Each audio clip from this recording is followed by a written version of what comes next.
Hello, everyone. Welcome to another weekly wrap-up live stream video, whatever you want to call this. Hopefully this video shouldn't be too long. I do have 5 things to talk about. No novels. Well, actually, no, 6 things to talk about. 6 things to talk about because I read a light novel this week. Because I'm trying to read the whole series. It's one of J Novel's current catch-up titles. I've actually heard pretty good things about this one, so I wanted to try it. Plus, it was available. Also, I didn't make bad. Very forgetful. But I read 5 different manga series this week. I didn't get a huge amount of reading done. No novels, as I said, aside from the light novel. But I did a lot of video editing this week. Okay, also, this is just a before thing. For those, hopefully nobody should have any issues anymore, but for those who tried listening to the latest podcast, Read Right to Left, episode 17 about Natsume Ono on podcasting platforms, not on YouTube, but on like Google Podcasts or Spotify or wherever else, and you were having an issue where it was just Ray's audio, and it wasn't even edited audio, it was the raw audio that she sent me. That's been fixed. Hi Luke, welcome to the live stream. So if people were wondering what was happening, I thank you very much to Be a Party on on Twitter for letting me know, because I'm human. I make mistakes. I make more mistakes probably than a lot of people. But thankfully, I was able to fix it pretty easily. So if you're wanting to listen to that podcast, but you hadn't had the chance to, or maybe people didn't even realize because it was only up for a little while, maybe 12 hours or something. But regardless, it's been fixed now. The full podcast is available on every platform now, no problem. And generally, the video podcast on the YouTube channel, my YouTube here, will be correct because I finish editing the audio and then I add the art after the fact. So generally, I know if it's a video, then it's correct. But anyway, as I said, I didn't read a huge amount this week because I was doing a lot of video editing, not only the podcast, but also I was doing quite a few. I edited like 10 first impressions videos. I edited like 15 art book overviews. So I'm prepared. I'm prepared for the future. I'm trying to get ahead of myself, especially with December coming up and wanting to do more things for the end of the year. I needed to do those more so now so that I could focus more when I was doing my monthly wrap up, which of course will come out on Monday my time, maybe Sunday for some of you folks on the other side of the world. But I have that coming, and then December, as usual, I will do my complete collection tour, whatever it is. Hopefully not as long as they've been in the past. Hopefully, fingers crossed. I am trying to be better. But that is also December's when I do that. It's a biannual thing for me. Longtime viewers of the channel will know this. It's not anything revolutionary. And again, I don't know what's wrong with this camera. I swear I use this camera for other things, and when I use it for other things, it never does this focusy thing. But you guys are just special, I guess. The live stream just likes to bring me in and out of focus. They doesn't know what to look at. And maybe it's because it's darker when I do these, but I don't want to put on all the lights because it is late at night and I don't want to be awake after I do this. I want to sleep. I actually do want to sleep at some point. So I prefer to just work around that issue rather than maybe fix it. Also, the lighting would be super gross if I had the above lights on. Anyway, we don't care about that. That's fine. We know that it's just hardly a professional setup whilst we're here, right? Um, so so as I said, my first thing that I read this week was the first volume of a light novel series called Tear Moon Empire.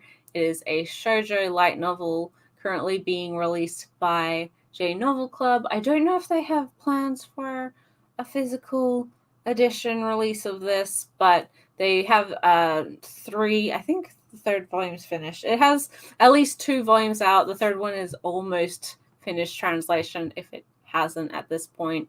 But that is, I'd heard really good things about it. Namely, one, that it's actually well written, more so than a lot of the web published light novel trend that we've seen recently, both with like male oriented and female oriented stuff. This is about a girl called Mia Luna Tear Moon, who is the daughter of the emperor of the Tear Moon Empire, of which the series is named. And the story starts with her at 20 years old. The empire has collapsed. There's been a revolution led by several lesser nobles and neighboring kingdoms royalty. And so there's been this huge revolution and a coup. And in so much that happens when governments collapse and monarchies collapse. Mia has been in captivity for 3 years. She was trying to escape when she was 17, after her house and home in the country that she was ruling over, or her family was ruling over, is imploded on itself. So she was locked away for 3 years, and finally, when she's looked at the guillotine and killed, right? But shock, amazement, as expected, she reawakens in her body, in her younger self. She's 12 years old, and so she's been given a second chance to, I guess, do things over, avoid being killed by guillotine, by angry mobs of people and neighboring kingdoms. And I did think this was pretty good. I think it's, especially for this type of setting, it's not an isekai, so it's not someone from the modern world being reborn into a fantasy world or a game like Ocarina or Ascent of the Bookworm is.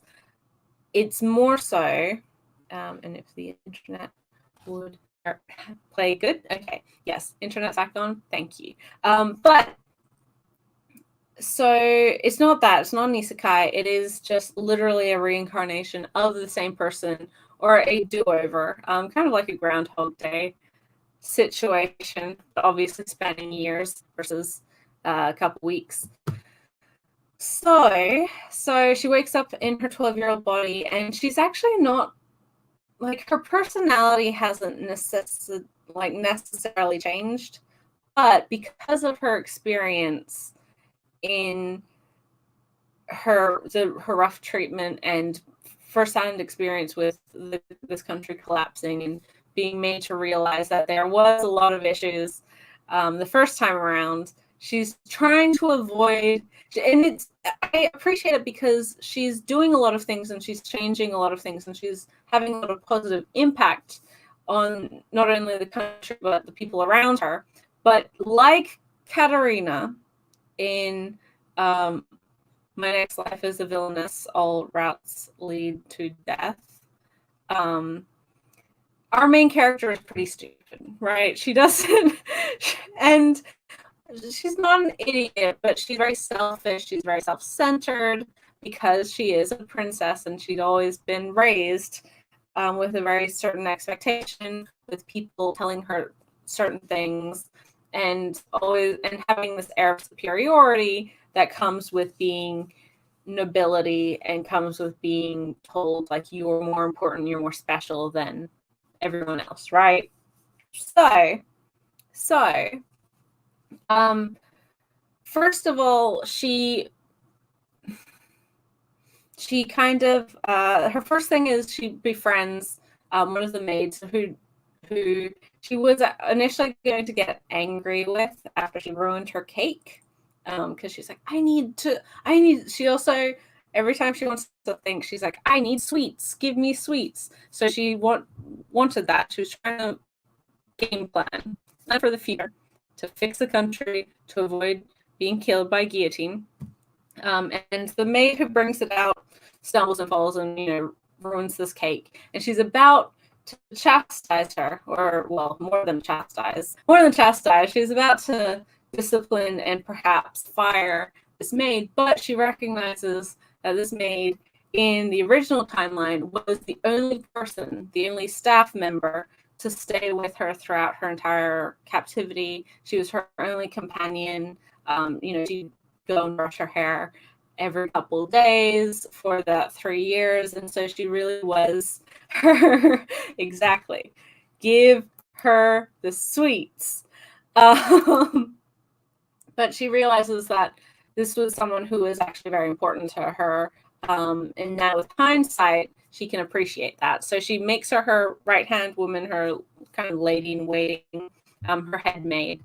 And then she also goes out to find a particular accountant, or person who works in sort of the financial areas, who was the only guy to really try and problem solve, try to fix all the financial issues that the country was having prior to its downfall.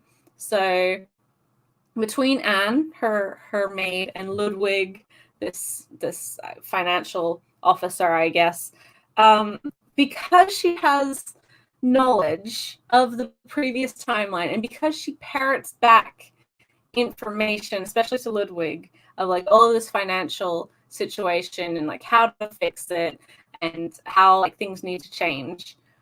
As a 12-year-old, before any of these problems have started, both of them think that, one, she's a genius, but two, that she's actually like really kind-hearted, and she's like this super amazing a genius who's planning five steps ahead, which she isn't. Right? She isn't. But slowly over time and through more and more interactions with other people, she's changing the opinions of these people who disliked her, despised her, wanted her dead originally, without even necessarily knowing it. So partway through the book, she starts going to this elite schooling academy where all of the nobles and the children of royals and nobles and whatever get sent. It's kind of a politically neutral area, and so when young heirs or whatever turn 12, they get sent there. And there she meets two of her classmates, Sion, who is a neighboring prince from a neighboring country, who's just like perfect Prince Charming, can do everything right. He's handsome. He can ride a horse super well. He's got amazing source. It's just the entire package. And in her original timeline, when she was 12 going to the school, Mia was just in love with this guy. And she but because she was selfish and dumb and self-obsessed, she just kind of assumed that if this would work. So she just kind of assumed that he would, like, of course he'd want to date me. Of course he'd want to, us to get married because I'm a princess and I'm the only one who's good enough for him. And yeah, so that didn't work out for her then, obviously, because, yeah. And also, he became one of the leaders of the revolution to overthrow her and ultimately have her killed, right? I'm going to see if I can fix the internet before it flips over again, so it won't be so spotty. Let's hope so. But, so from there, she also meets another student, another girl who is the daughter of like a lesser noble and who has been kind of ostracized. Aside from that, and in her original timeline, again, she was always treated her pretty harshly. But again, she became like this. What is her name? Tiona. But she became this emblem of the revolution, and again helped to overthrow her family and her country, and bring peace to the people, as it were. And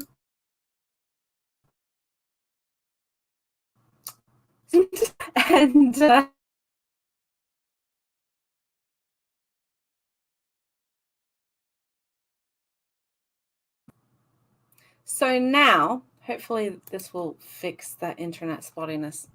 Let's try. So now, Mia just wants to avoid those people completely. She's like, nope, nope. If I get involved, if I interact with them, they may hate me, and then they may want to kill me in 8 years' time. I don't want to do this. Nope, I'm just avoiding it.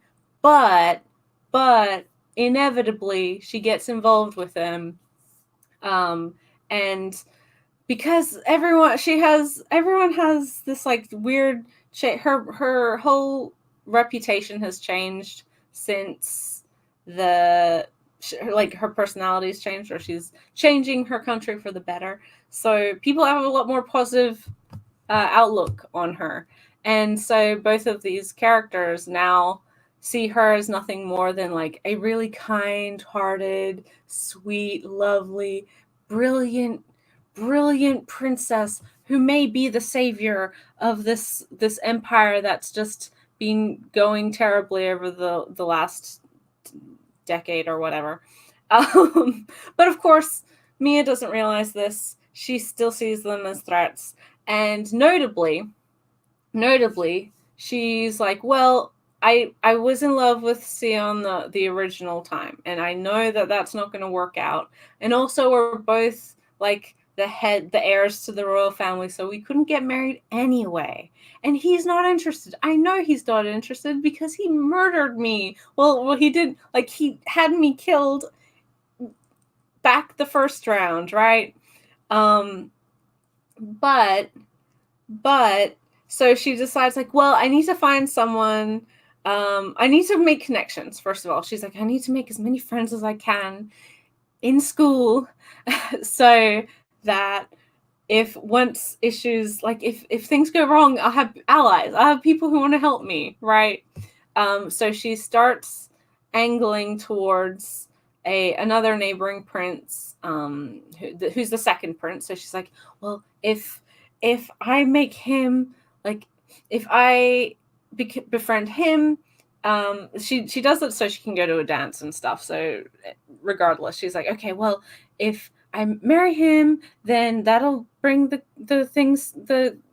kingdoms together, and that'll work out, and that, and even if that doesn't work out, then they'll still be friendly, and this is a perfect plan. So the second prince, whose name is Abel, she asked him to the dance, and basically she changes the course of his life. In the original timeline, he was kind of like a playboy, never do well, guy who didn't have too much passion to do anything and too much motivation to do anything, because he kind of assumed that because like Prince Sion and his older brother was better than him at stuff, that he's like, why should I even try? But now, because Mia believes in him, he's like, I can do these things. I should work to improve myself and become better. And they have sort of a romance sort of starting. Again, these are 12-year-olds. And also Mia, she's an immature young lady.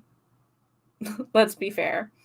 But she is like, has the mind of a 20-year-old, or at least like a 17-year-old, since I don't know how much mental maturity, aside from trauma-based, happened when she was in captivity.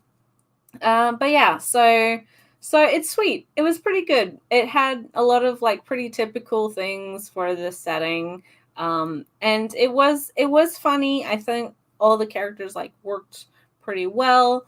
I'm not sure that it was necessary to have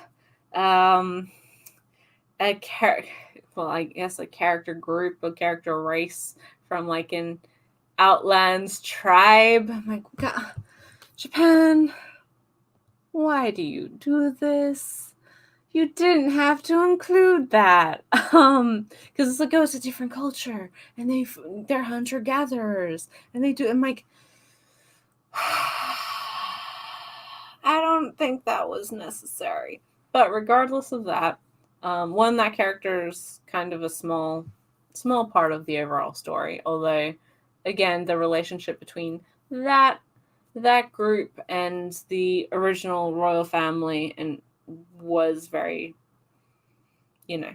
there's a lot of friction there. So again, because things are changing now, hopefully that won't happen. Those things won't happen. But overall, it was pretty solid read. I'm sometimes hit and miss with like shoujo light novels because as fun as they can be to read, I'm not super into like the harem kind of, well, reverse harem wish fulfillment of like, oh, I woke up as a princess and I'm so amazing. It's just not really my thing. But this was done well. If you like Baccarina or My Next Life as a Villainess, all routes point to doom or lead to doom or whatever the English title is, I think you'd like this one. It is, as I said, also better written. And I don't know whether that's because the author is a better writer or because the translation job is just that good, or a marriage of two. It actually felt a little bit more like published writing. It's not brilliant by any means. Light novels, I don't think ever will be, but it's at the level of you're like, yes, this absolutely could be a middle grade fiction book, right? But regardless, Moon Empire, I do want to read volume 2 and I presume 3 before Monday, before the end of the month, because I want to catch up. That's one of the catch up titles, and it was one that I wanted to try for a while, and it was good. Like it was good. It's not, as I said, brilliant, but I'm not following it. I mean, I am following a couple light novels. I'm following Bookworm, following Full Metal Panic. I'm following Bakuno, of course. And I think those are the main ones. And I mean, I'm following Baccarina sometimes. I've fallen off for a long time. So this kind of fills the Baccarina hole pretty well. So yeah. Oh, and I need to start the Apothecary Diaries, which it has just started on J Novel. And I've read like other stuff that I've finished, obviously. But those are the ones that I'm following right now.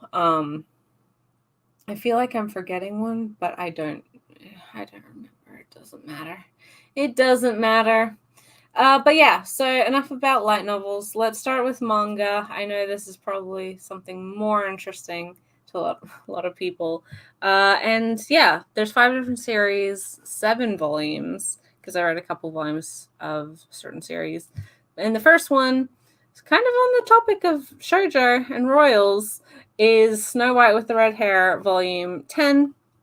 This finishes up the mysterious illness arc that was happening in Lilius, where Shiroyuki and Ryo, her mentor / partner supervisor as a herbalist, were sent to this snowy outpost town where people were being affected by something, by a mystery that was just sapping their body warmth and then them freezing to death, basically.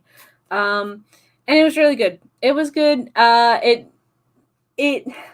tweeted about it. As I said, it's the resolution of that kind of Zen and the group meeting back up with Shiroyuki, and the relief, the relief that the two groups have seeing each other again, because they were separated throughout this period. And there's a really romantic thing under the stars, and it's sweet. And then they follow that up with another like pretty funny I think it was in the anime. So I because it was familiar. I'm like, was this animated? Probably. It's been a long time since I watched the anime, so maybe I'm incorrect. But the next part of the story, the next couple chapters, follow Shiryuki and Zen on their very first proper actual date, where they go out and look at stores and just hang out in the town and have a good time. It was these characters are fun to follow, and it's interesting to see just like how they interact with each other. And finally, the last couple chapters, we have some backstory with regards to Mitsuhide, that's his name, Mitsuhide and Kiki, who are Zen's guards. And because Mitsuhide discovers that Kiki and Zen, in extension, has been keeping a secret from him regarding his, her time at the castle. And so it's done really well. It's like with all the other characters, or all the main characters, all the supporting characters are pretty interesting. You do care about what happens to them, so learning a little bit more about, especially Kiki in particular, was nice, because she's been a staple of the cast since chapter 1, but her background is a little bit more nuanced and more of a mystery up until this point. So yeah, it was sweet. I was people who watched my wrap-up videos a couple weeks ago know that I read 8 and 9 consecutively. So finding this in my local comic store was exciting. Very exciting.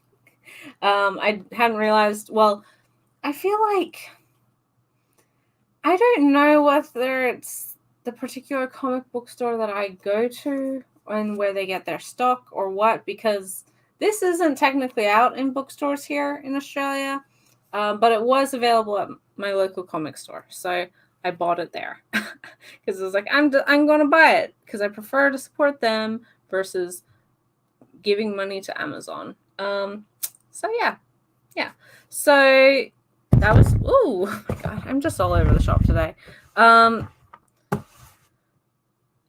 was the first manga that I read. I followed that up with 2 volumes of I like this series a lot, and I'm always looking forward to the next volume of Toilet Bound Hanako-kun, which is a slice of life mystery comedy series about a teenage girl called Nene who decides to follow the instructions regarding one of her class or one of her school mysteries. It's a pretty common trope. Hey, that manga kid, welcome to the stream.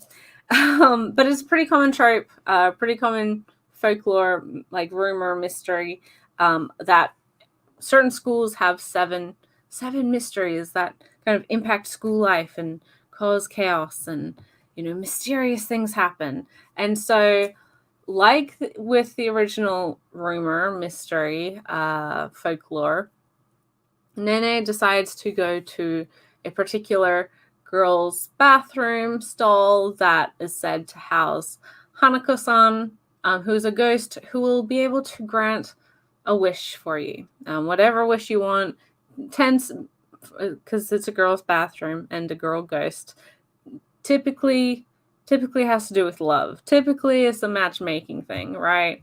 And so Nene does this. Hello, welcome to the stream. But Nene does this, but when she summons Hanako-san, she discovers that this ghost is in fact a boy. And she's like, okay, that's weird. And he's not going to, well, he's like, I will help you with your romance, but I'm not going to do any ghost magic. I'm going to help you do this yourself. And so they try a whole bunch of different things. Nothing really works. Then she discovers that Hanako this whole time had this magic. Oh, hey, Bizarre. You popped in. So I I don't know how I missed you. Thanks for popping in. But yeah, so she steals this matchmaking thing. I think it's mermaid scale that Hanako-kun has, and she eats it, and some things happen. Basically, Hanako has to save her, and thus she becomes his assistant in his ghostly duties as the 7th high school mystery. Basically, just making sure that things don't go wrong and that all of the spirits are working out things. So yeah, okay. So this is a really fun series. There's also an anime. I highly recommend it. I also really love the art style to this series. It's really cute. All of the characters have these big eyes, and there's a lot of like black heavy inks. And I mean, we know that I love yokai stories and you know, supernatural mysteries and things. And that's what this series is. But it's also really funny, and these kids are pretty fun, and Hanako is also really funny. This currently, I think, has 14 volumes in Japan. We have 13 digitally in English. And so it was digital first. I read the first 3, actually, digital first, thanks to Yen Press. But when the print announcement was announced, I was like, yes. And yeah, there has been an anime. Go watch it. It's very good. It does adapt like a lot of this content. I think volume 6 or 7 is where it ends, but there's also like new content in some of these books. It's not a one-to-one adaptation, but it's pretty close. Like, you're not missing too much. I think they shuffle around one of the arcs just to give a little bit more closure to a certain character's story. But it's good. It's really good. And then there's a larger mystery because all of a sudden the mysteries and spirits and ghosts and stuff that are living in this school are starting to get like more violent and just changing. They're having a really negative impact on school life. And that there's a larger influence and a larger reason as to why that's happening. And it's up to Hanako and Nene and this third boy. What is his name? Oh my god. What is his name? He's a middle school kid. So like a year younger than Nene. And his brother, he's an exorcist. He comes from like an exorcist family. And his older brother was actually the boy that Nene wanted to confess to, because he's like the most popular guy in school. He's super handsome, super outgoing, but secretly is an exorcist who kind of hates all the supernatural things. So now the brothers are at odds because the younger one is friends with Hanako. Yeah. So it's really good. I recommend it. It's funny, quite funny, and I know I'm always going to be biased when it comes to supernatural yokai series, but this is a good one. Don't be put off by the title. If you're not wanting to invest in the manga right away, check out the anime. It is really well done. It has a lot of it captures the tone pretty perfectly, and it captures the art style pretty perfectly as well. So, you know, doesn't hurt to try, and hopefully you'll enjoy it. And as I said, this is, in fact, like, the digital release is much farther through the series compared to the print release, so you can also get it that way and perhaps, read ahead versus me. I'm just gonna wait for the print version now. But yeah, it Toilet Bound, Hanako-kun, much better than the name implies. I mean, the name is very indicative of like the Hanako-san rumor myth that's like existed in Japan for decades at this point. But from an English perspective, it doesn't sound that great. I don't necessarily know what image Toilet Bound gives a lot of readers, but it's not what you think. I'm glad you're enjoying my explanations. Thank you. I do try to make this somewhat interesting. So next, that was the second manga that I read. Next was another series where I read 2 volumes of, another comedy, another one that I'd been meaning, like, I kind of fell behind on, I say. Not that behind, but I was able to pick up the most recent volume again through my local comic store. So I was like, yes, yay, give to me. Well, I mean, I paid for it, but I was really excited because, one, this is a Dark Horse series, and I wasn't sure like the range of publishers that they'd have. And this is one of my favorite series, if not my favorite series from Dark Horse. There's a couple other things that I follow from them. I am being incredibly patient and waiting for the 5th Kurosagi Corpse Delivery Service Omnibus. I have yet to start Keep Your Hands Off of Eizouken, and there's a spin-off series to this one volume that I'm keen for. But we're not talking about those. The series that I read this week, 2 volumes of, was Mob Psycho 100 by 1. So, hello, welcome. Hi, Lascool, welcome to the stream. Thanks for popping in. So this is another series that has a fantastic anime adaptation. Highly recommend it. Very, very good. It's also personally my favorite of the 2-1 series. 2-1. But the 2 series written by one, it's also the series that is, the art is done by them. And I like it more than One Punch Man. I think it's funnier. I think Mob is I think the story overall is much more cohesive and coherent, and obviously it's a lot shorter. This is a complete series in Japan. It's 16 volumes, so we're like a third of the way through ish.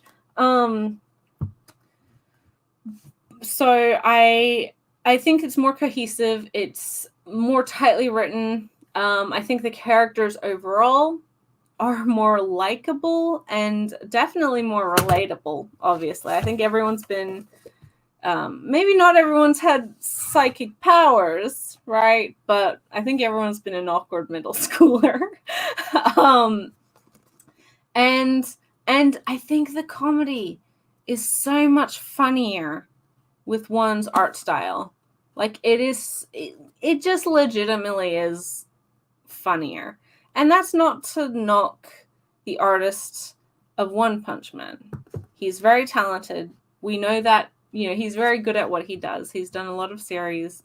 But I think there's something lost in a reaction face when you have it hyper realistic, or if you have it in a certain way compared to just the general expressions of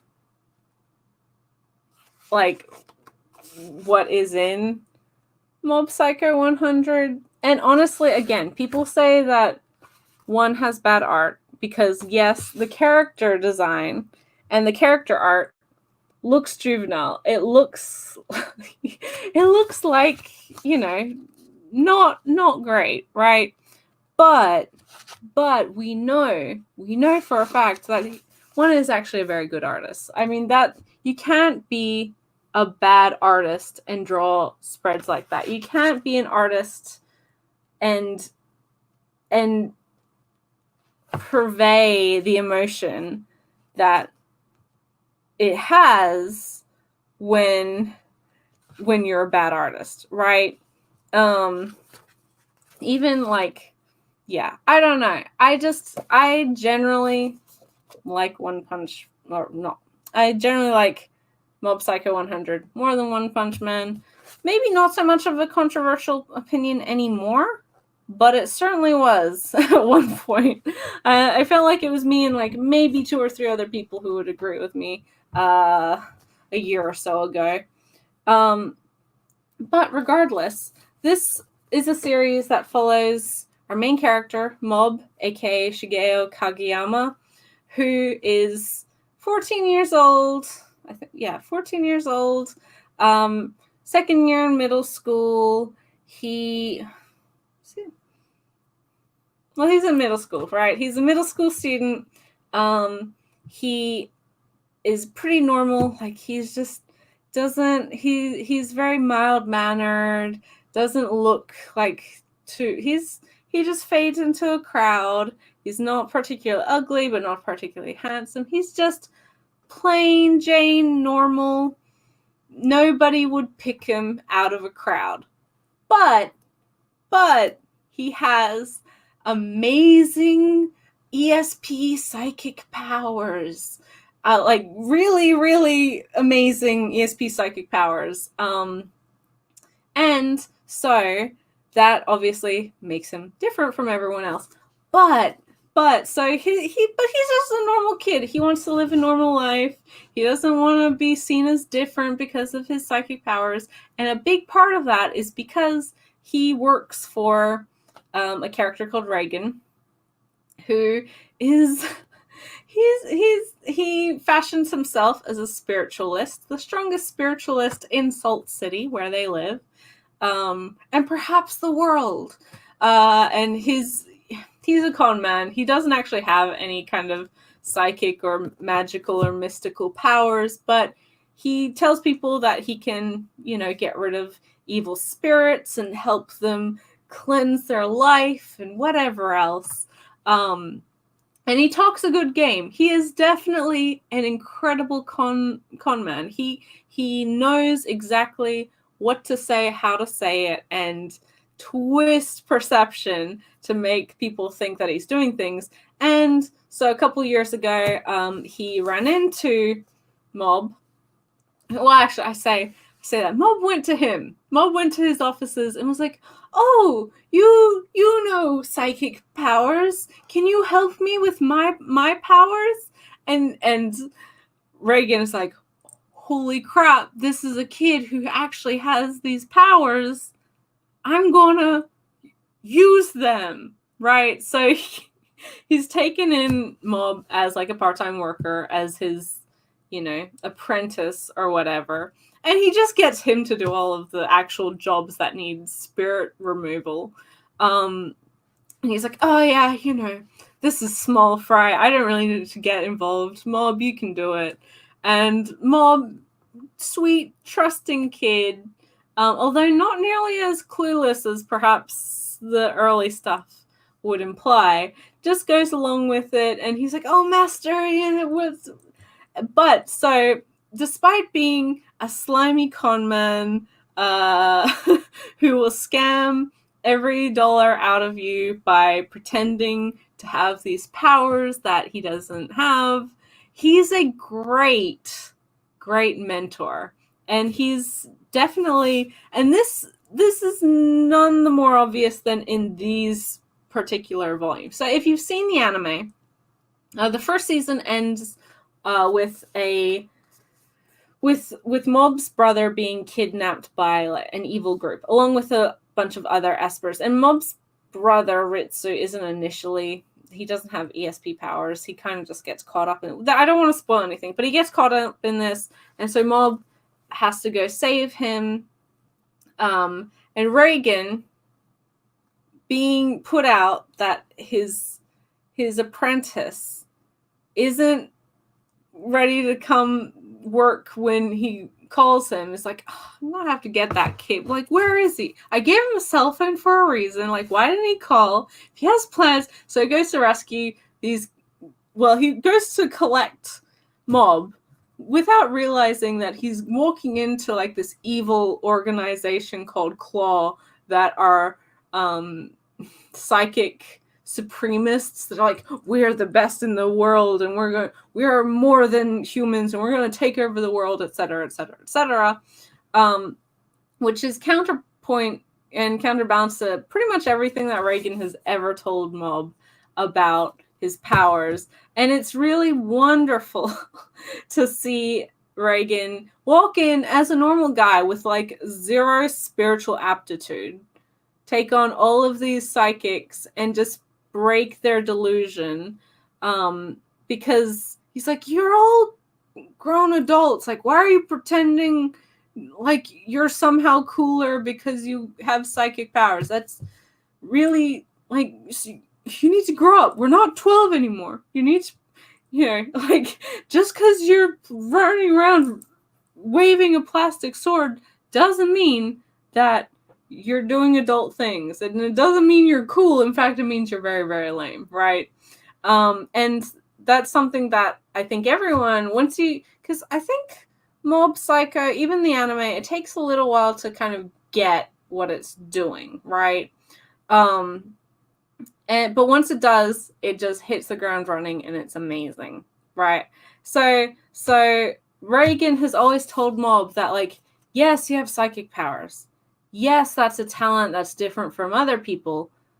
But just because you have that talent doesn't mean that you're more important than other people, that you're somehow some kind of like superhuman master race, that you're more important than other people. And it's a talent just like anything else. Like, other people have more talent at running, other people have more talent at painting, other people have more talent at like mathematics, right? So it's seen from that perspective. It gives Mob the normalcy that with anyone else who would encourage him to be like, yes, you have these amazing powers, you must become the greatest psychic of all, or Esper of all, it would always ostracize him. It would always make him feel like an other. Where and Shigeru realizes, like, just because he has psychic powers doesn't mean he's like, people like him, doesn't mean he's super popular, doesn't mean he can talk to the girl he likes. And it's really good. It's really good. If you're not reading Mob Psycho 100, definitely try it. I highly recommend the anime. It's wonderful. 2 seasons, adapts the whole thing.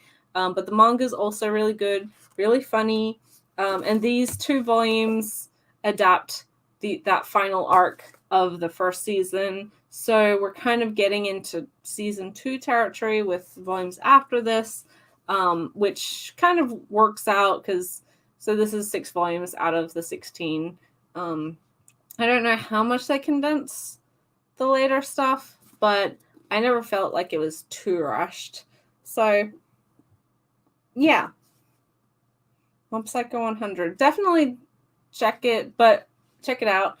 And if you're wanting to get it, it is a Dark Horse title, so maybe get it sooner rather than later, because we know that they are not always the most reliable when it comes to print runs, when it comes to availability. I think that's putting it mildly, right? So yeah, Mob Psycho 100, 5 and 6. Then next, so this week in the mail, I got a bunch of, like, I don't want to say new release books. They're not. They're like from the last month or so, or couple months, and a whole bunch of debuts with that.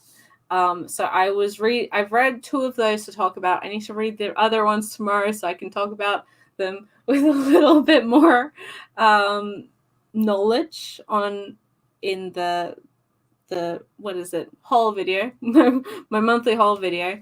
But I will talk about them in my wrap up videos as well, of course. But so I have 2 of them, and yeah, so I hope that you do try it out. Again, even if you don't want to, I mean, I do like the manga. I think it's really good. I think it's really funny. I think the art is really great. But we know that I sometimes am the one who likes non-conventional, attractive art.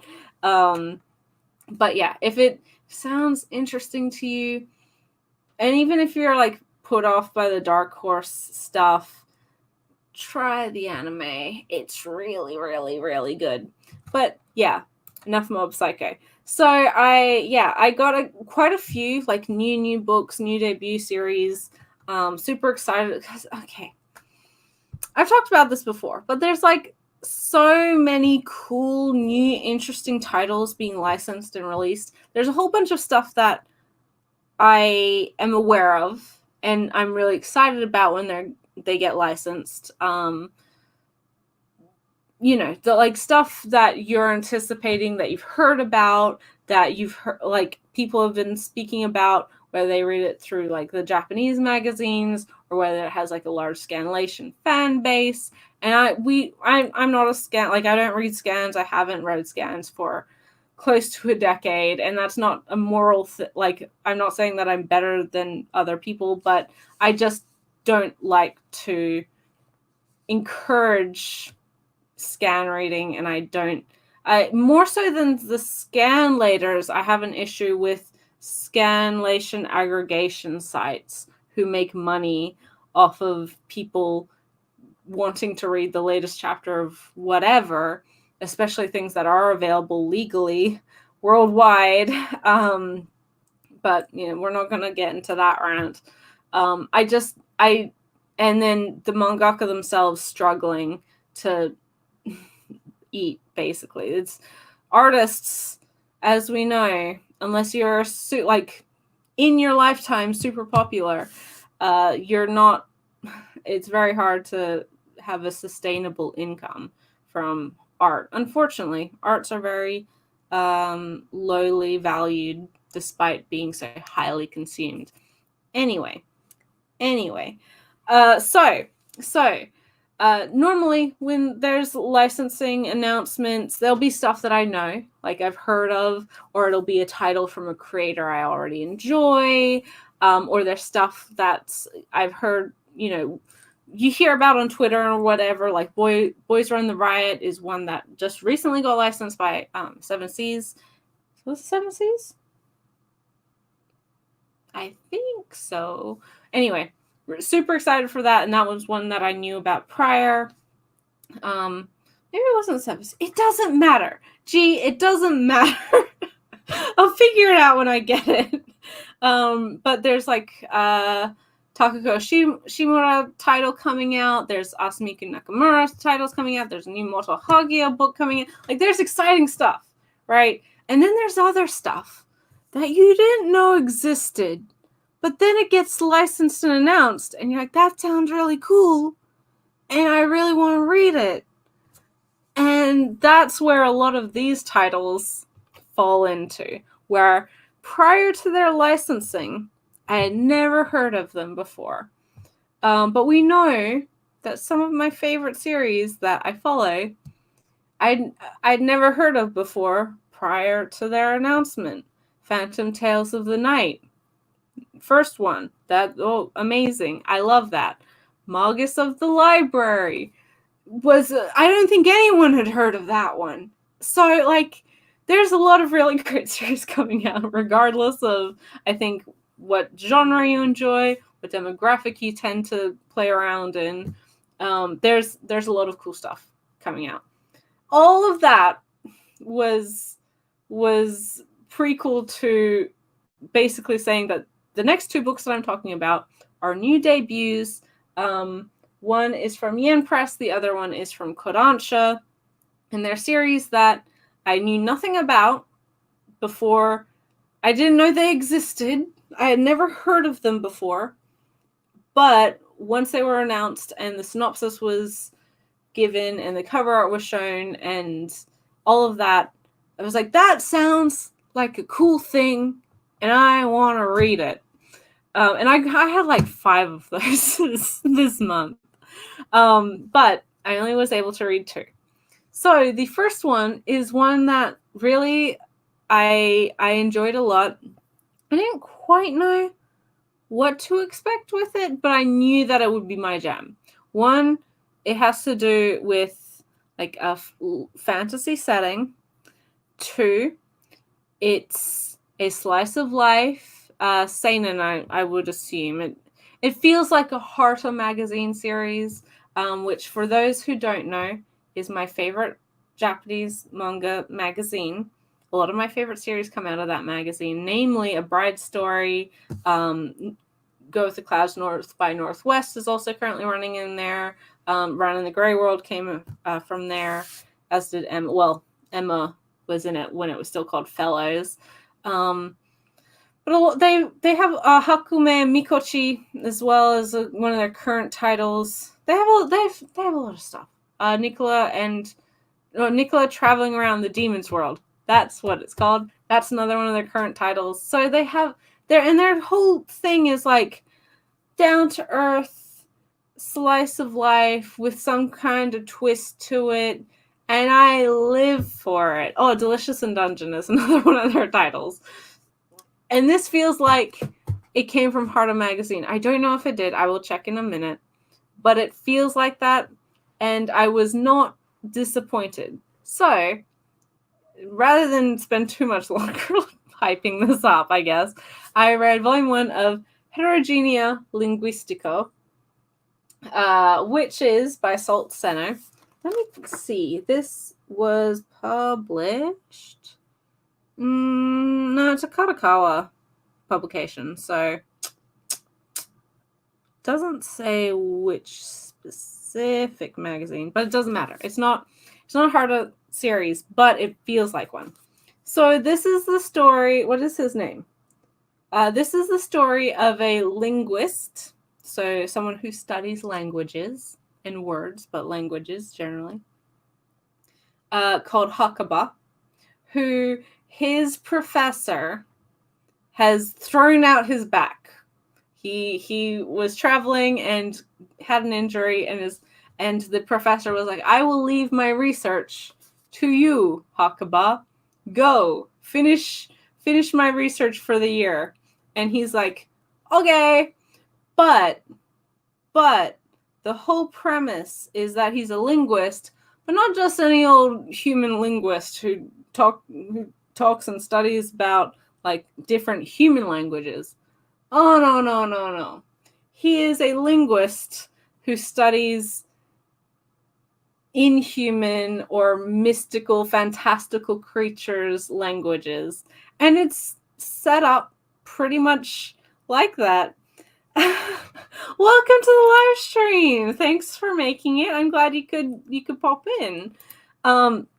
So Hakuba goes to the Netherworld, where all of these fantasy or like fantastical races live in order to study the language. And it's a pretty big shock because when he gets there, so his first interaction is with a werewolf settlement. And he doesn't have too much trouble with them, but his interpreter is this little werewolf child here called Suzuki, who turns out to be the biological child of his human professor and one of the werewolves who lives in the town. I'm like, I'm not gonna judge anyone for their preferences, but I also don't want to think about that. Anyway, so Suzuki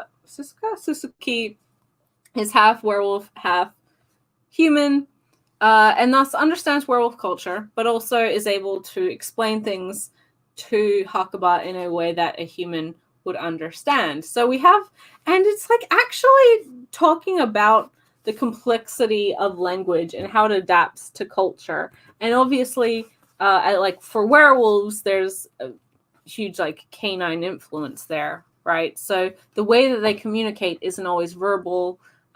They do a lot of stuff with scent, so that kind of communicates more than their words ever could. And then we also run into slimes, and also lizard men or lizard people, I don't know, who have a different sort of language. And because of their whole biology, their biological structure, they can't pronounce things the same way that werewolves can pronounce things. And there's no universal language as well. All of these cultures, all of these races have their own words and language that they use to discuss and communicate with each other.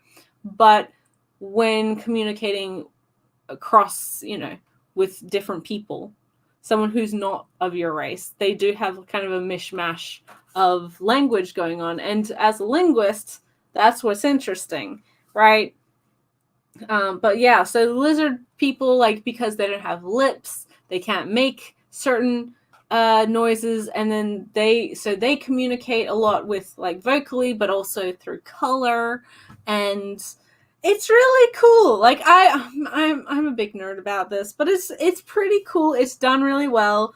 It's sort of a similar idea, I think, to A Delicious in Dungeon, where it takes real life ideas and real life, I guess, theory, real life, like theory that exists in life, in our real world, right? But applies it to a fantasy world in a realistic way. And it makes it fun. It makes it, just it's a cool lens to look at a fantasy world through. And I really liked it. I think it's really cute. I think that Suzuki is adorable. I think that Hakuba is pretty likable. He's definitely the fish out of water, like trying to figure out how to communicate with all of these people, all of these different individuals that he comes across throughout his travels. And if the camera would focus, then I could show you really cute pictures of Suzuki. But maybe not. Maybe not. Maybe my camera just hates me forever. I don't know. I think this is an ongoing series. So I don't know if and when we will get more, because I haven't looked it up. I should probably do that before I come on stream, but I'm also like lazy on Saturdays. Okay, maybe I can get close enough. Look how cute they are. Look how cute that little baby human werewolf is. It's very cute. And there's like kraken. There's a harpy, and I like the harpy especially because obviously they're bird-like. Well, they're just birds. They're just straight up birds. But because of that, their language, communication with other races, they can't do a lot of the same pronunciation and words. So there's a lot of like head movements and like bobbing and stuff like that. That's funny, and also it's very true. So yeah, if this sounds like your thing, I do recommend it. It's pretty fun.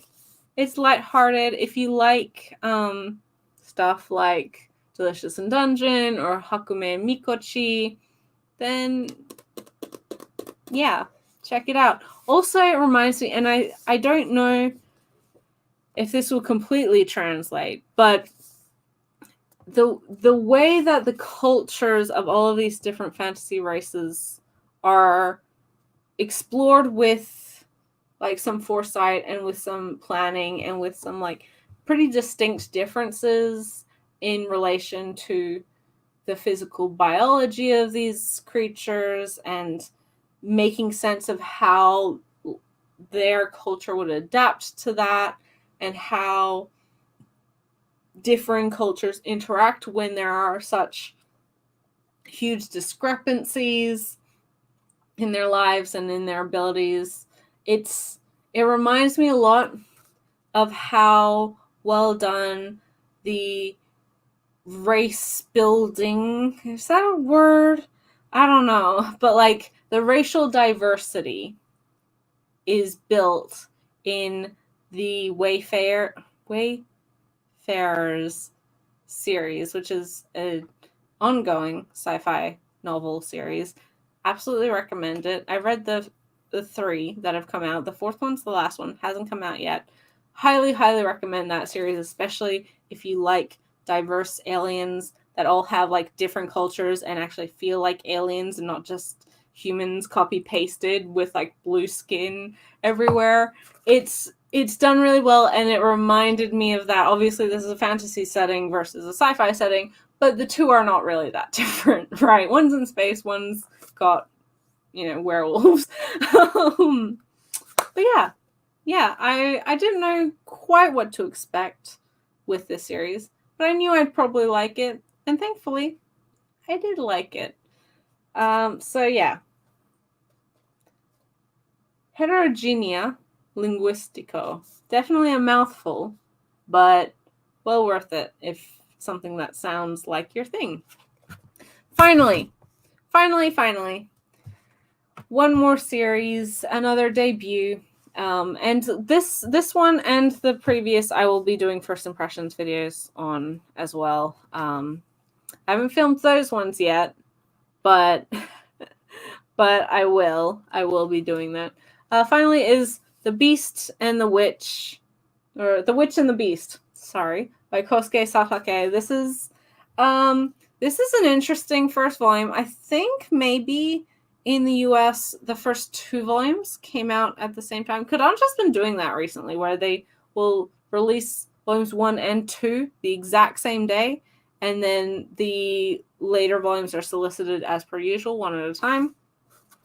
I feel like this initially did have the 2 volumes, and maybe in the US they still did have the 2 volumes that came out at the same time, but here I was only able to find the first one. Maybe it got shifted around because of COVID or whatever. It's not an issue. I just noticed that because I was wanting to try this one. So I will read the blurb because I think that's a better explanation than I can give. So it starts with a witch's curse. Gaido, a feral girl with long fangs and the eyes of a beast. Ashaf, a soft-spoken man with delicate features and a coffin strapped to his back. This ominous pair appears one day in a town that's in thrall to a witch, who's convinced the townsfolk that she's their hero. But Gaido and Ashaf know better. They have scores to settle, and they won't hesitate to remove anyone in their way. And then it says at the bottom, a dark stylish fairy tale for fans of Holic and Noragami. And I'm not gonna disagree with that, but if you're expecting Eastern supernatural stuff, I wouldn't recommend this one, because Noragami is obviously about kami, right? So it's I always see it as like a very Japanese, like kami story. And Holic is a little bit more wibbly wobbly, but it's pretty Eastern mythology, supernatural based. This feels more like a European horror fairy tale. So as the blurb explains, we have Gaido, who is this character here, who's looking very suave in this fancy black dress. Normally she's a lot more punk rock. I don't think you'd ever see her in this outfit. And then we have Ashaf, who is the guy, who is very cool, wears a suit, smokes a cigarette. Also the first chapter of this I was reading, and the monster comes. So basically, our cold open is that our pair is looking for a witch. They've heard news that there's a witch in this town, and they're looking for her. And all of a sudden, this giant beast monster comes, destroying something in the city. And meanwhile, before that, like, everyone's like, oh yes, everyone knows the witch. She's our savior, blah, blah, blah. And the monster, I think it's a giant lizard, but the initial shot makes it look like a shark with legs. And I was like, oh, Gyo is happening. Gyo is happening in this manga. It's not a shark. I think it's a giant lizard. But, I mean, you can see where I might have gotten confused. Anyway, so, yeah, we have Gaido, who is, I mean, feral is kind of an understatement. She's got big fangs, and she is adamant to find this witch. And it is revealed through the power of the story that witches in this world are not a good thing. They're always bad. They always mean catastrophe. They're always doing bad stuff. And our main duo, our protagonists, are looking for a witch because Gaido herself has been cursed by a witch. And the only way that you can break a witch's curse. There's the belief that there's two ways. There's you can get kissed by Prince Charming, true love, reciprocated kiss, and that will break the spell, a la Snow White and every Disney princess that's ever been and gone. Or you can find the witch who put this curse on you and try to convince her to take it off of you. But we find that there's actually a third way, a third way where you can kiss any witch and it will break the curse for a short period of time. It's not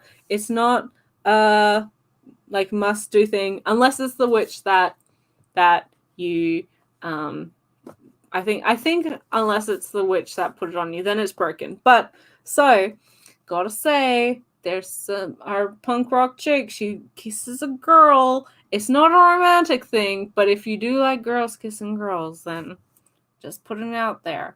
The art is lovely. There's a lot of action. It's very, very dynamic action, as you can tell. Oh my god! I need to open on a page that is an action. I need to show the diversity of the artwork. And so we discover that not only is Gaido cursed by a witch, but when this curse is broken, her spirit or whatever, her soul leaves this teenage girl's body and returns to his true form, which is an absolute monster of a beast of a man, who is now trying to get revenge. I believe a man. I think the physique, I'm not gonna say definitely a man, but they're drawn topless with some very big pecs. So I would assume is a man. But who knows? The absolute warrior who is now trying, well,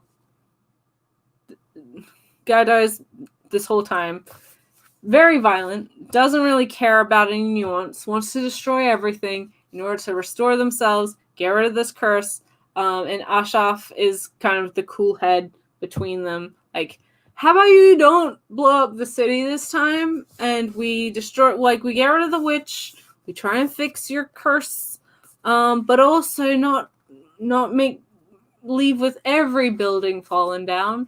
Maybe that's a good idea. But yeah, I mean, honestly, Gaido is great. Ashaf is pretty good counterbalance to her. Definitely recommended. This is very action oriented. I do think that like a dark European fairy tale with action is a pretty good way to explain this. And we discover that these two are actually part of a particular group who go around solving problems that have come up in society because of magic. And every so often there'll be something related to a witch. And that's when they're very motivated to go and find the particular witch that has cursed Geta in the past. But yeah, I mean, the first arc followed a town which had a witch that was kind of people loved and who had a very good reputation and everybody trusted her, despite there had been like a huge fire and a witch being blamed for that 400 years prior. And so the trust that was built, and maybe that witch wasn't bad.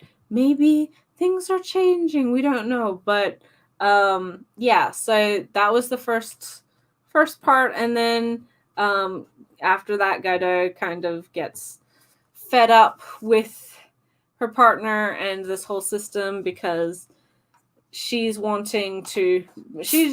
single-minded. She wants to break her curse, which, I mean, honestly, fair. Definitely fair.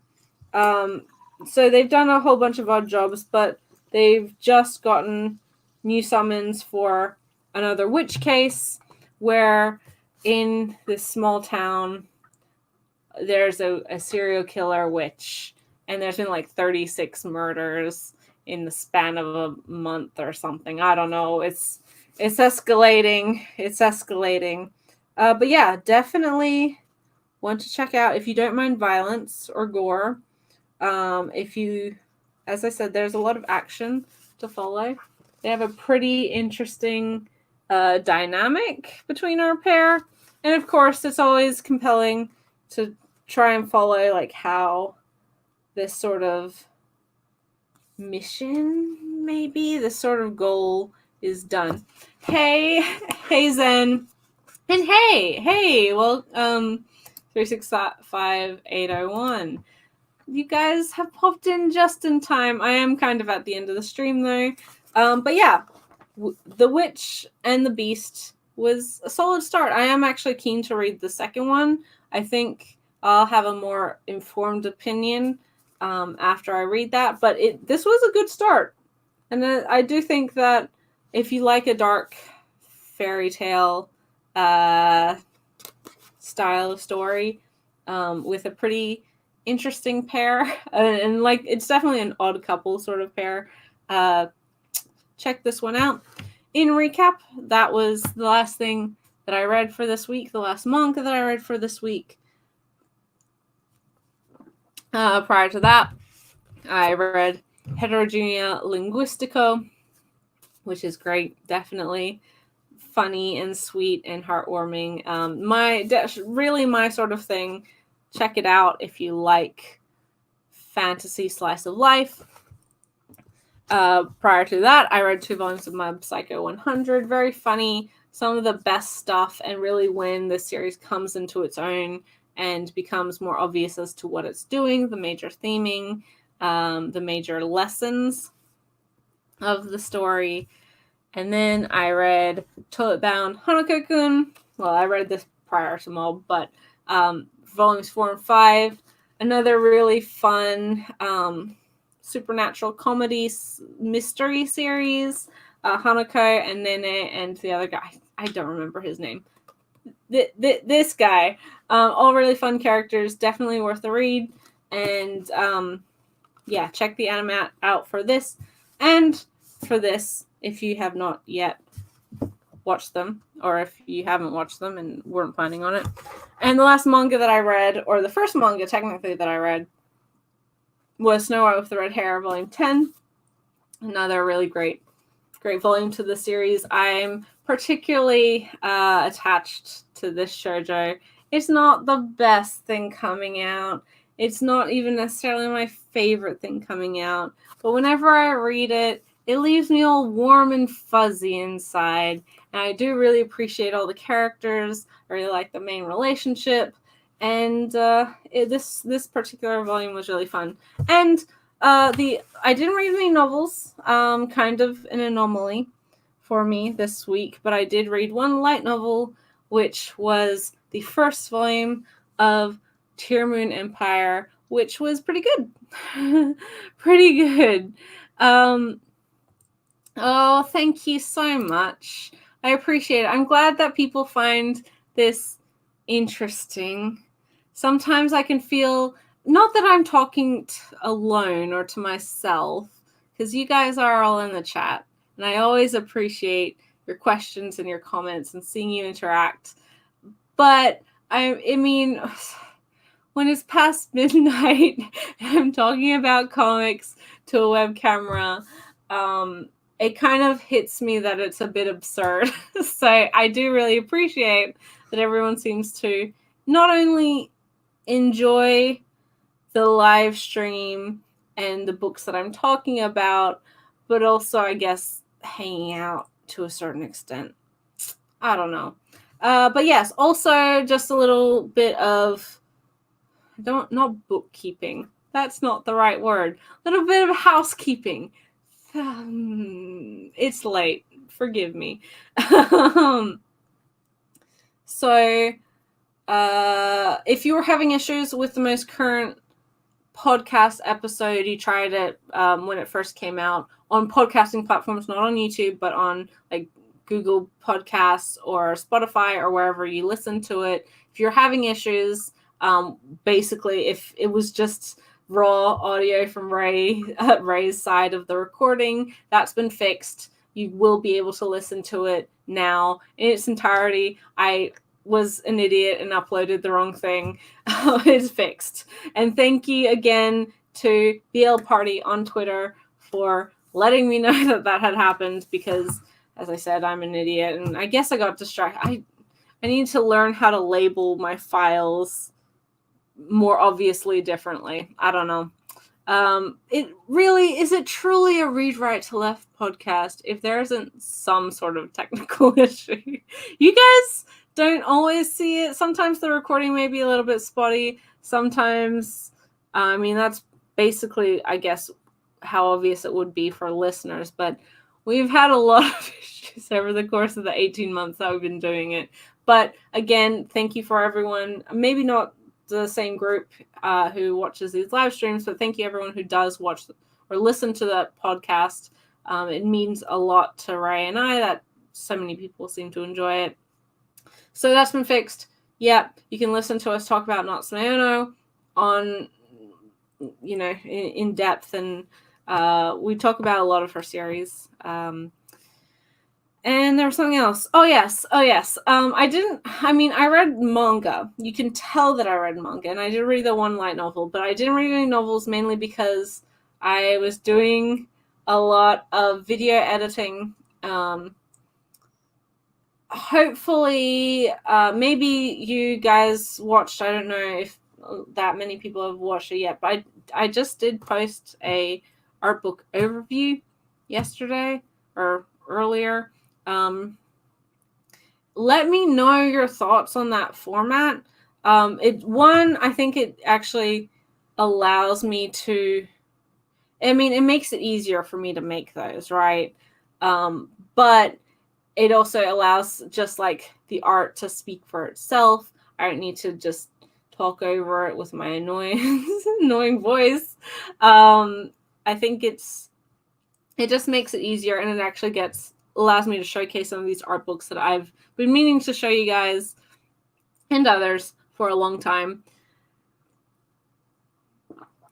Along with that, so there's a lot of art book overviews planned. I've already recorded and filmed and stuff, and even edited. A lot of my week this week was spent editing. So I had the podcast.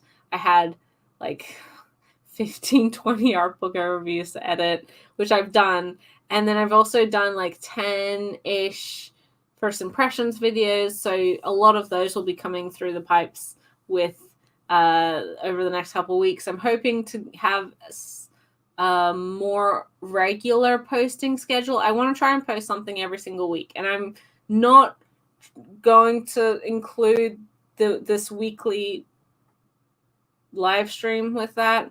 I know maybe that's too much work, but I think I've got enough backlog right now of edited content that I don't have to worry. Plus, between art book reviews, first impressions videos, my once a month haul video or like pickups video, and the podcast, there's also a couple like full series recommendations that I want to film as well. But it means that I can post one of those. The podcast should hopefully go up every third week.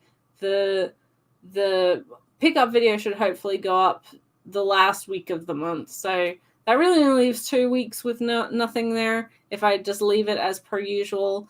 So hopefully those will fill in those gaps a little more readily compared to my spotty upload schedule till this point. But we know that as much as I love you guys, and I truly do, I always appreciate every single one of you and the amount of people who do continue to watch and comment and like and all of those on my channel. Like, my YouTube channel isn't a career or anything. It's not something I want to dedicate my whole life to. all of my spare time to, and it's never been that, and it was never created with that intent. It was just made to be a fun thing where I could talk about my hobby and hopefully find some other people who are interested in that hobby in the same way that, you know, in the same way that I do, or maybe differently, but good hearing different opinions and differing things. But yeah, I think it's winter for you Northern Hemisphere folks, but it is summer here. And so I'm trying to, over the summer, more regularly post and maybe get into a groove to hopefully more regularly post over 2021. But we're not there yet. We don't jump ahead, G. We've got 5 weeks left of this hell year to get through. But we are getting close. We're getting close to the end. Also, again, for the podcast, if you are wanting, I will have the tweet up relatively soon. We're going to be talking about highlights of 2020 manga wise, not real world events wise. We're not that, those don't exist, but but sort of the highlight manga that debuted this year, some stuff that we were looking forward to, some stuff that was expected or unexpected, and even some titles that we may have had high hopes for but didn't necessarily meet those expectations. If you have particular titles or a comment that you're wanting to make about a particular series, because so much manga came out this year. I mean, I just said that I had like 5 debuts this month. So much manga came out this year. But so Ray and I will never be able to like read it all, for one, but talk about it all either. So we do really appreciate, especially in the December podcast, getting feedback or getting comments from listeners about some of their favorite titles for the year and what they've been reading, what they've been enjoying, things that, again, surprised them or disappointed them.